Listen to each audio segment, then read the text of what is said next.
नमस्कार, मैं विनोद राणा एक बार फिर से आप सभी का स्वागत करता हूं, अभिनंदन करता हूं आपका अपने इस चैनल एजुकेशन विद एंटरटेनमेंट पर। हेलो बेटा, कैसे हो आप सब लोग।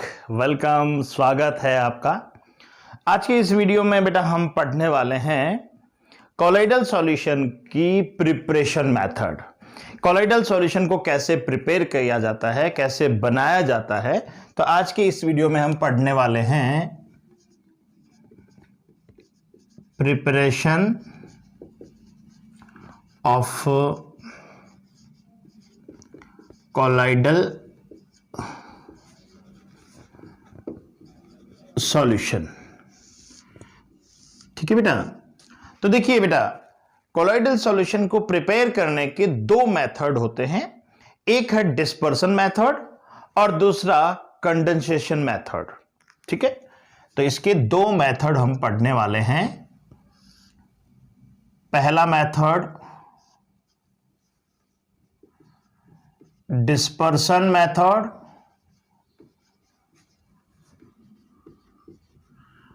और दूसरा मेथड है कंडेंसेशन मेथड।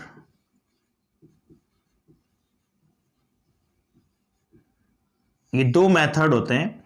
देखिए, नाम से ही पता चल रहा है, डिस्पर्सन मतलब तोड़ना, डिस्पर्स करना, ब्रेक करना। तो इस तरह की ये जो प्रोसेस है, देखिए मैंने आपको पहले बताया था कि there are the three type of the solution.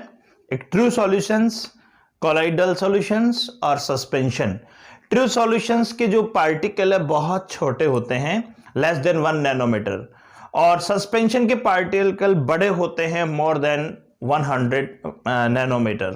ठीक है, और जो कोलॉइडल सॉल्यूशंस है उनके पार्टिकल ट्रू सॉल्यूशन और सस्पेंशन की इंटरमीडिएट रेंज में होते हैं। ठीक है, तो डिस्पर्सन मीडियम में क्या करते हैं, जो सस्पेंशन वाले जो बड़े पार्टिकल है उनको ब्रेक डाउन करते हैं, तोड़ते हैं, तोड़कर कोलॉइडल रेंज में लाया जाता है। यानी कि जो बड़े साइज के सस्पेंशन के जो बड़े साइज के पार्टिकल होते हैं उनको ब्रेक करके कोलॉइडल रेंज में लाकर उनको कोलॉइडल सॉल्यूशन में कन्वर्ट किया जाता है। इस वजह से इस मेथड को बोलते हैं डिस्पर्सन मेथड। ठीक है, अब ये जो डिस्पर्सन मेथड है इसके फिर 3 प्रोसेस होते हैं। पहला मैकेनिकल डिस्पर्सन और दूसरा है इलेक्ट्रो डिस्पर्सन। इलेक्ट्रो डिस्पर्सन और थर्ड है पेप्टाइजेशन। ठीक है, तो ये जो डिस्पर्सन मेथड है इसको फिर 3 पार्ट में डिवाइड किया जाता है। डिस्पर्सन मेथड को फिर 3 पार्ट में डिवाइड किया जाता है। पहला मैकेनिकल डिस्पर्सन, दूसरा इलेक्ट्रो डिस्पर्सन, तीसरा पेप्टाइजेशन। तो देखिए, नाम से पता चल रहा है मैकेनिकल डिस्पर्सन। मैकेनिकल डिस्पर्सन में क्या होता है, एक कोलॉइडल मिल होती है, उसमें इस तरह के कोलॉइडल सॉल्यूशंस को प्रिपेयर किया जाता है। ये कोलॉइडल मिल क्या होती हैं, देखिए इसमें दो स्टील की डिस्क होती हैं। इस तरह से 2 स्टील की डिस्क होती हैं, एक डिस्क ऊपर की ओर और एक डिस्क नीचे की ओर।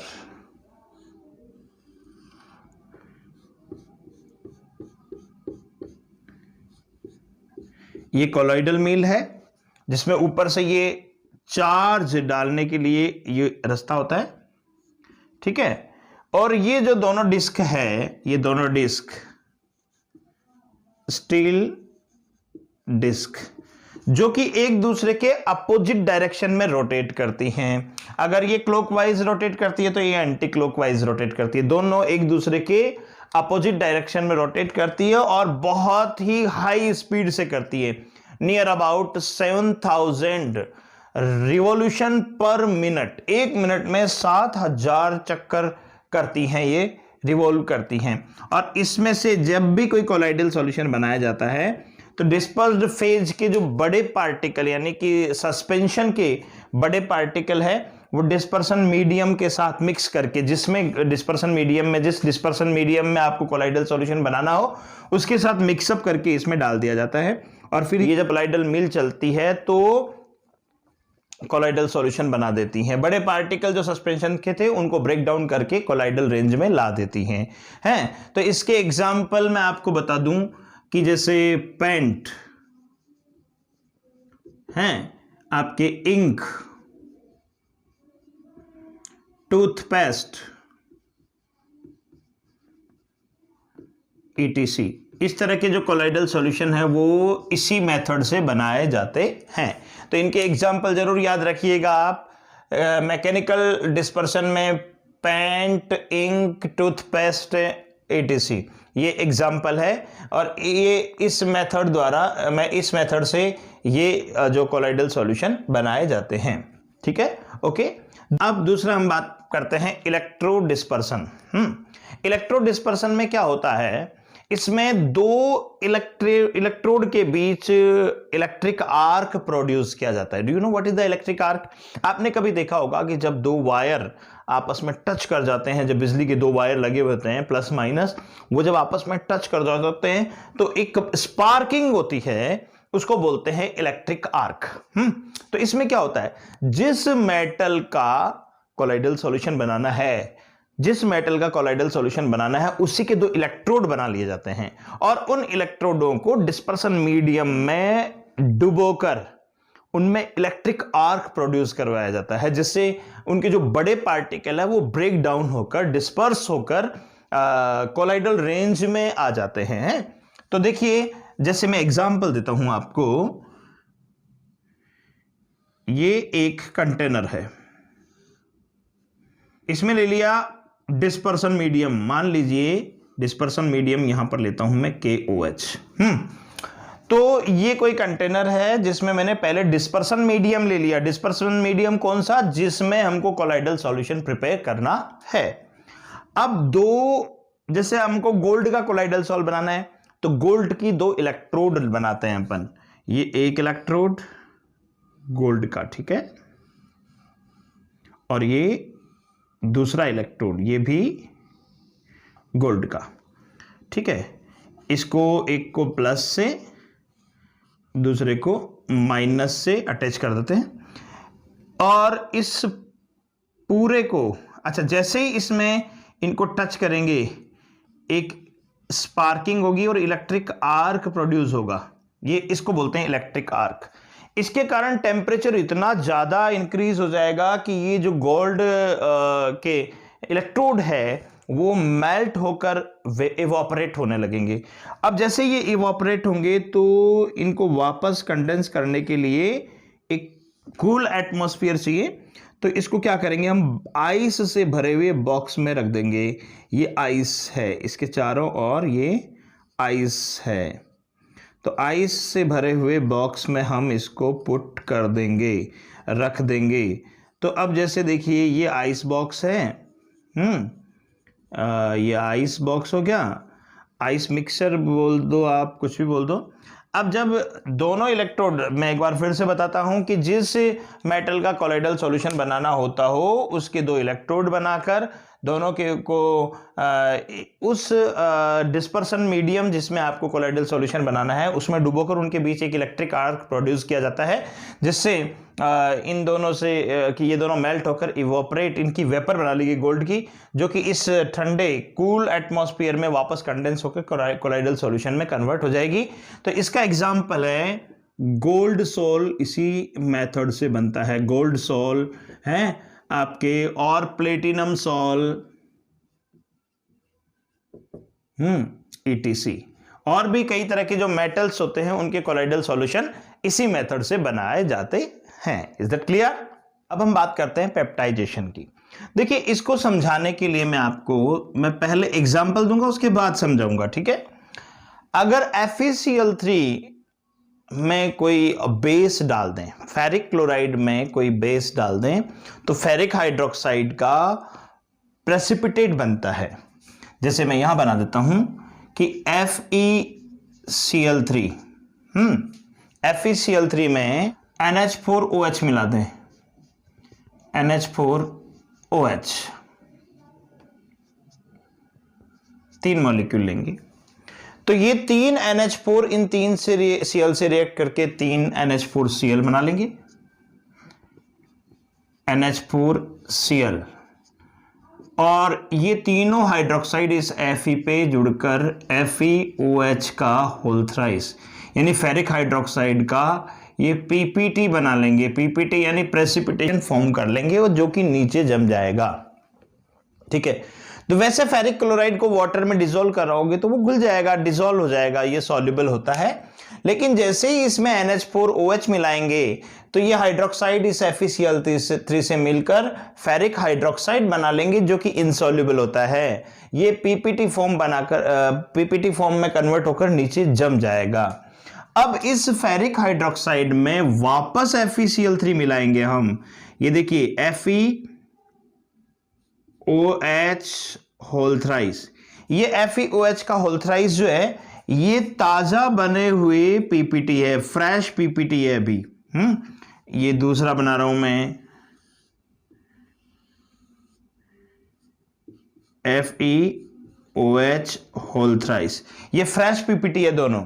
लेकिन जब इनमें ताजा बने हुए यानी फ्रेश PPT ऑफ FeOH का होल थ्राइस में वापस FeCl3 मिलाएंगे तो क्या होगा, ये Fe3+ आयन है, इनको ये दोनों अपने ऊपर एडजॉर्ब कर लेंगे, है ना। तो जब ये एडजॉर्प्शन हो जाएगा तो इनकी जो नई कंडीशन बन जाएगी वो ये बनेगी, ये FeOH होल थ्राइस, तो ये Fe3+ चार्ज जो है इनके चारों ओर एडजॉर्ब हो जाएगा इस तरह से, हैं। इसी तरह से यहां भी FeOH का होल थ्राइस और चारों तरफ इसके पॉजिटिव चार्ज एडजॉर्ब हो जाएंगे। तो जैसे ही ये पॉजिटिव चार्ज एडजॉर्ब होंगे एक दूसरे को ये रिपेल करने लगेंगे, क्योंकि दोनों पॉजिटिवली चार्ज हो जाएंगे ना, तो दोनों एक दूसरे को रिपेल करने लगेंगे। और जब रिपेल करेंगे तो वो प्रेसिपिटेट जो बना हुआ था वो कोलाइडल सॉल्यूशन में कन्वर्ट हो जाएगा, दूर दूर हो जाएंगे, क्योंकि कोलाइडल सॉल्यूशन में भी तो पार्टिकल एक जगह इकट्ठे नहीं होते ना, तो इस तरह से ये कोलाइडल सॉल्यूशन में कन्वर्ट हो जाएगा। तो इसको कैसे डिफाइन करेंगे पेप्टाइजेशन को? पेप्टाइजेशन का मतलब होता है अगर कोई फ्रेश पीपीटी में कोई सुटेबल इलेक्ट्रोलाइट डालकर अगर हम शैक करेंगे तो वो कोलाइडल सॉल्यूशन में कन्वर्ट हो जाएगा। इस एक्शन को बोलते हैं पेप्टाइजेशन, है। इसका एग्जांपल मैं फिर से बता दूं कि फेरिक क्लोराइड को NH4OH से रिएक्ट कराने पर ये सॉल्युबल है, लेकिन जैसे ही NH4OH से इसको रिएक्ट कराएंगे FeOH का होल थ्राइस यानी फ्रेश पीपीटी बन जाएगा। इस फ्रेश पीपीटी को वापस FeCl3 सॉल्यूशन यानी ये इलेक्ट्रोलाइट है, इसके साथ इसको शैक करेंगे तो इसके Fe3+ चार्ज जो है इनके चारों ओर एडजॉर्ब हो जाएंगे, जो कि एक दूसरे को रिपेल करेंगे तो ये दूर दूर हो जाएंगे और कोलाइडल सॉल्यूशन में कन्वर्ट हो जाएंगे। यहां पर जो इलेक्ट्रोलाइट यूज करते हैं उसको पेप्टाइजिंग एजेंट कहते हैं। यहां पर FeCl3 जो है वो पेप्टाइडिंग एजेंट है। एक एग्जाम्पल तो ये फेरिक हाइड्रोक्साइड का हो जाएगा। दूसरा एग्जाम्पल इसी तरह से मान लीजिए AgI का येलो पीपीटी होता है जो फ्रेश पीपीटी है, ये भी AgI, ये फ्रेश पीपीटी है AgI का। इसको अगर AgNO3, ये पेप्टाइजिंग एजेंट है, AgNO3 इलेक्ट्रोलाइट के साथ अगर इसको शैक करेंगे तो ये Ag+ आयन इनके चारों ओर एडजॉर्ब हो जाएंगे। AgI, ये पॉजिटिव Ag+, है ना, ये एडजॉर्ब हो जाएंगे इसके चारों ओर। ये दूसरा AgI, ये कैसे होता है हम आगे इसका अलग वीडियो पढ़ेंगे, हम इसका टॉपिक अलग आएगा। ये भी एडजॉर्ब हो जाएंगे, हैं, और फिर ये दोनों एक दूसरे को रिपेल करने लगेंगे। जैसे ये दोनों एक दूसरे को रिपेल करेंगे ये किस में कन्वर्ट हो जाएंगे? ये हो जाएंगे कोलाइडल सॉल्यूशन में। ओके, बात करते हैं कोलाइडल सॉल्यूशन बनाने के सेकंड मेथड की, है ना, और सेकंड मेथड है कंडेंसेशन मेथड।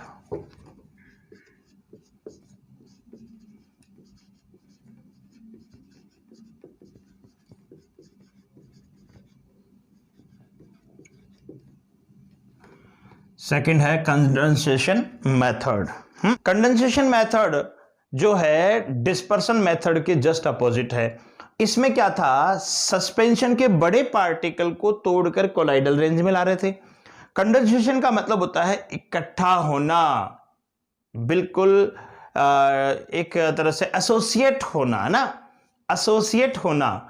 तो इसमें क्या होगा, ट्रू सॉल्यूशंस को कोलाइडल सॉल्यूशन में कन्वर्ट करने के लिए इसको यूज करते हैं। तो देखिए इसकी भी अलग अलग मेथड्स है इसके भी, और वो मेथड्स में एक बार शॉर्ट में यहां लिखना चाहूंगा सारे। पहला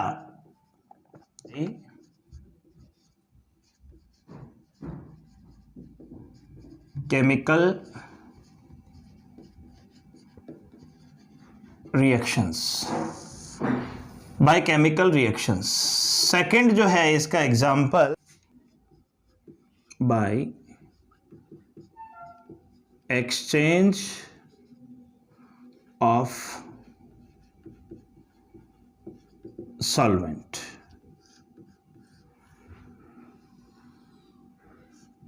थर्ड है by condensation of vapor of a substance in a solvent। और लास्ट जो है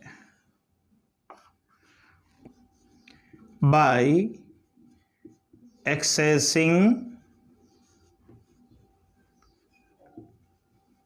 कूलिंग। ये चार प्रोसेस है कंडेंसेशन प्रोसेस के, ये चार मेथड है जिनसे हम कोलाइडल सॉल्यूशन बनाते हैं। पहला है बाय केमिकल रिएक्शंस, सेकंड है by exchange of solvent, third है by condensation of vapour of a substance in a solvent, और चौथा है बाय एक्सेसिंग कूलिंग। मैं अब आपको एक एक करके आपको ये एक्सप्लेन करता हूं। सबसे पहले बाय केमिकल रिएक्शन। कुछ केमिकल ऐसी रिएक्शंस ऐसी होती है जिनमें जो small particles of true solutions है will associate with each other and convert into the colloidal range, then they will form colloidal solution. तो इसमें एग्जांपल दे रहा हूं मैं, 4 एग्जांपल देंगे, इसमें भी हम चारों की रिएक्शंस होगी और कुछ नहीं। तो पहली जैसे मान लीजिए ये है आर्सेनियस ऑक्साइड, यह है आर्सेनियस ऑक्साइड। अगर इसकी रिएक्शन मैं करा दूं H2O से 3H2O, H2S से, सॉरी, अगर इसकी रिएक्शन करा दूं मैं H2S से 3H2S से, तो यहां क्या है, अभी आर्सेनियस ऑक्साइड जो है वो अलग अलग है, ये एसोसिएटेड नहीं है, लेकिन जैसे ही इसमें ऑक्सीजन हट जाएगा और इसकी जगह सल्फर आ जाएगा, तभी हो जाएगा AS2S3 प्लस 3H2O। तो ये बन गया आर्सेनियस सल्फाइड। इसको सॉल बोलते हैं क्यों सॉल क्यों बोलते हैं, क्योंकि यहां जो है इसके पार्टिकल अलग अलग थे, लेकिन जैसे ये कन्वर्ट होकर इसमें कन्वर्ट होगा आर्सेनियस सल्फाइड में, ये एसोसिएट होकर कोलाइडल रेंज बना लेंगे, कोलाइडल रेंज में आ जाएंगे हैं। सेकंड है गोल्ड सॉल्यूशन प्रिपेयर करना। देखिए गोल्ड सोल अभी हमने उससे भी बनाया था, इलेक्ट्रो डिस्पर्सन है ना, जिसको ब्रेडिंग आर्क प्रोसेस भी कहते थे। अब हम कंडेंसेशन मेथड से भी गोल्ड सोल बना सकते हैं। कैसे, देखिए AuCl3, ये इसकी रिएक्शन कराते हैं अपन SnCl2 से, तो AuCl3 की रिएक्शन कराएंगे SnCl2 से, तो AuCl3 जो है अभी तो ये ट्रू सॉल्यूशंस में आता है, लेकिन जैसे ही इसमें से क्लोराइड हट जाएगा ये केवल Au बन जाएगा, इसको बोलते हैं गोल्ड सॉल हैं। ये सॉल्यूशन बन गया कोलाइडल सॉल्यूशन किसका, गोल्ड का। सल्फर सॉल भी ऐसे ही इसी से बनता है। देखिए जैसे H2S है, इसकी रिएक्शन अगर Br2 से करा दें तो इसमें से हाइड्रोजन निकलेगा और वो Br से रिएक्ट करके HBr बना लेगा, और ये अकेला जो सल्फर रह जाएगा, ये सल्फर के एटम एसोसिएट होकर कोलाइडल फॉर्म में आ जाएंगे और ये बन गया सल्फर सॉल, सल्फर सॉल हैं। और चौथा जो एग्जाम्पल है FeCl3, ये सॉल्युबल होता है, ट्रू सॉल्यूशन होता है ये, लेकिन जब इसमें H2O कितने 3, तो इसके 3 हाइड्रोक्साइड इस Fe से रिएक्ट करके FeOH का होल थ्राइस प्लस 3HCl अलग हो जाएंगे इसमें। तो ये जो है फेरिक हाइड्रोक्साइड का सॉल बन गया, ये भी कोलाइडल सॉल है। तो ये प्रोसेस तो हुआ केमिकल प्रोसेस जिसमें कंडेंसेशन होकर ये सारे कोलाइडल सॉल्यूशन बनाए जाते हैं। अब देखिए एक्सचेंज ऑफ सॉल्वेंट, नेक्स्ट जो प्रोसेस है एक्सचेंज ऑफ सॉल्वेंट, ये बहुत इंटरेस्टिंग है। देखिए कैसे होता है, कुछ सब्सटेंस ऐसे होते हैं जैसे सल्फर ले लो, फास्फोरस ले लो, ये दोनों जो है more soluble in alcohol. Okay, sulphur और फास्फोरस दोनों अल्कोहल में अच्छे से सॉल्युबल है, यानी अच्छे से डिसॉल्व हो जाते हैं, बट लेस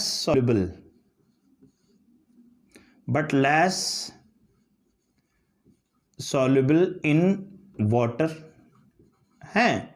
देखिए कुछ सब्सटेंस ऐसे होते हैं जो एक सॉल्वेंट में तो ज्यादा सॉल्युबल होते हैं और दूसरे सॉल्वेंट में कम सॉल्युबल होते हैं। ठीक है, एग्जाम्पल के तौर पे मैंने आपको बताया अभी कि जैसे सल्फर और फास्फोरस दोनों अल्कोहल में ज्यादा सॉल्युबल हैं, both are the more soluble in alcohol but both are the less soluble in the water. तो अब हम क्या करेंगे, इनके सॉल्वेंट एक्सचेंज कर देंगे, क्योंकि यहां क्या लिखा हुआ देखिए बाय एक्सचेंज ऑफ सॉल्वेंट, तो इसमें सॉल्वेंट एक्सचेंज करेंगे कैसे। मान लीजिए मैंने इसमें पहले अल्कोहलिक सॉल्यूशन ले लिया, इनमें ये अल्कोहलिक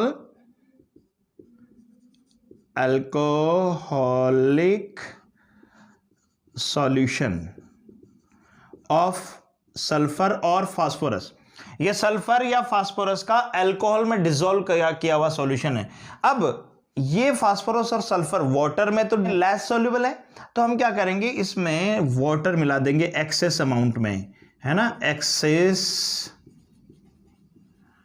अमाउंट ऑफ वाटर है। जैसे ही हम वाटर का एक्सेस अमाउंट मिलाएंगे, इसका मतलब आप सॉल्वेंट कौन प्रोवाइड करवा रहे हो इसको, वाटर, तो अब उसकी सॉल्युबिलिटी इंक्रीज होगी या डिक्रीज होगी। जब सॉल्युबिलिटी डिक्रीज होगी तो सीधी सी बात है ये कोलाइडल सॉल्यूशन में कन्वर्ट हो जाएगा। ठीक है, तो इसका एग्जांपल हो जाएगा आप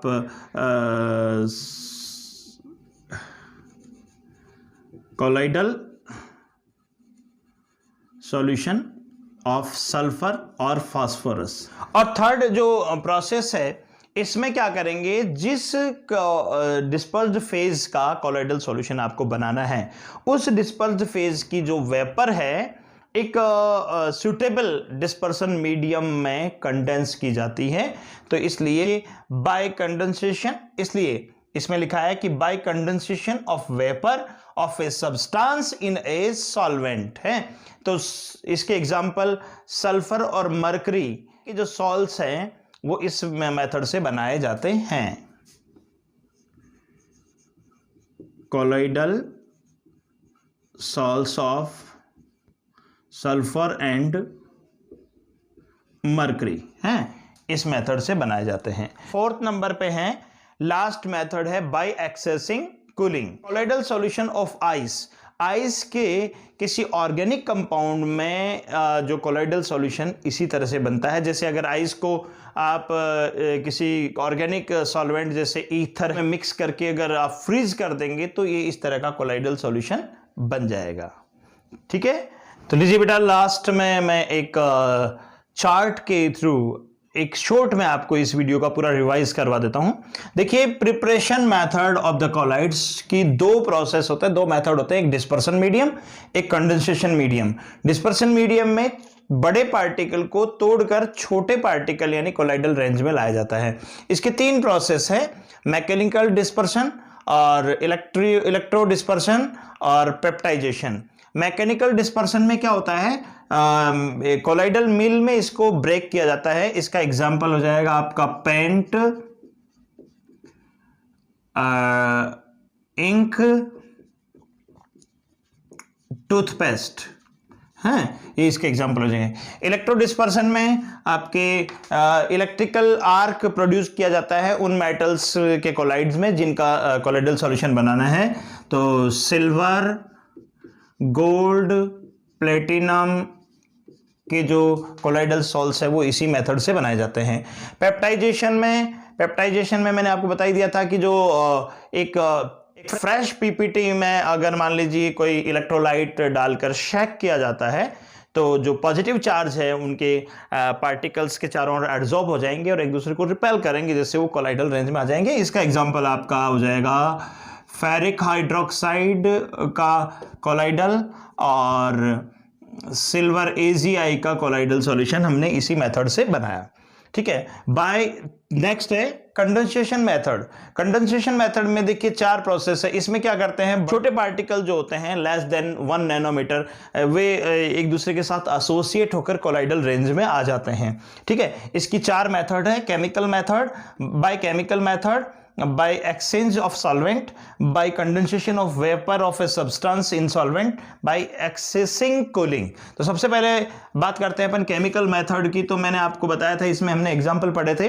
तो कौन कौन से सॉल्यूशन इसमें बने थे, एक तो आर्सेनियस सल्फाइड हैं, इसी से बना था। इसी तरह से सल्फर सॉल बना था, गोल्ड सॉल बना था, एक फेरिक हाइड्रोक्साइड था। ठीक है, ETC। फिर इसके बाद बाय एक्सचेंजिंग सॉल्वेंट है। तो अभी हमने बताया था कि कुछ सब्सटेंस ऐसे होते हैं जो एक सॉल्वेंट जैसे सल्फर और फास्फोरस, अल्कोहल में तो मोर सॉल्युबल है लेकिन वाटर में लेस सॉल्युबल है। तो अल्कोहलिक सॉल्यूशन में अगर वाटर मिला दें या वाटर में इसका अल्कोहलिक सॉल्यूशन ऐड कर दें हैं तो हम क्या करेंगे, इसका कोलाइडल सॉल्यूशन बना सकते हैं। ठीक है, तो फास्फोरस एंड सल्फर का कोलाइडल सॉल्यूशन से एग्जांपल में bye condensation of vapour in A substance in solvent. ठीक है, इसका एग्जांपल भी हमने देखा था। जिस मेटल का, जिस डिस्पर्स्ड फेज का कोलाइडल सॉल्यूशन आपको बनाना है उसकी वेपर को एक सुटेबल सॉल्वेंट में कंडेंसेशन करवा के इस तरह का कोलाइडल बनाया जा सकता है। जैसे सल्फर एंड मर्करी जो के सॉल इसी तरह से बनाए जा सकते हैं। लास्ट बाय एक्सेसिंग कूलिंग है, आइस को डिसॉल्व करते हैं किसमें, ऑर्गेनिक कंपाउंड जैसे ईथर जो है ईथर में हैं, और उसको फिर फ्रीज करके इस तरह के कोलाइडल बनाए जाते हैं बहुत ज़्यादा कूलिंग करके हैं। तो इसमें हो जाएगा आइस इन ईथर का कोलाइडल सॉल्यूशन। ठीक है, अच्छा तो बेटा अब मिलेंगे नेक्स्ट वीडियो में एक नए टॉपिक के साथ। धन्यवाद।